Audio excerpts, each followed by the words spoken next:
Sergeli mashina bozori burchagidan chiqib ketayotgandim. Avtohol deyishdi. Labbey oka desam, Captiva 1 bor deyishdi. Okalar Captiva 1 salondan bitta qo'l egalli, oq rangida, oq bayir qidirayotgan oq ukalarimdagi zo'ri chiqdi. Buni narxini 7300 qilib beramiz dedilar. Okalar Captiva 1 avtomat lukligini qidirayotgan oq ukalarimdagi shuni yuborib qo'yinglar. Hamma bir-biridan xursand bo'lishadi. Joninglar sog' bo'lsin. 2008-yil probegi 400 ming halol, kraskasi top-toza, qirilgan, chizilgan, ko'ngilni xira qiladigan joylari yo'q. Holati tinib turibdi. Captiva 1 birinchi paytda. Yaxshi okalarim, benzinda, metallarda yurmagan. Hop, 4 ta baloni. Yaxshi holatda ekan, o'zini radnoy diskasi, salon holatlari, ayog'i polni shumka qilingan ekan. Yaxshi okalarim.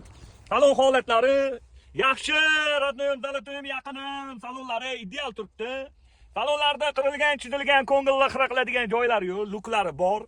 Mana monitor nima uchun o'zim, mana bu chiqqanlarni ham ko'rganman, lekin bunaqa kaltarog'ini ko'rmaganman. Ruli bir ajoyib.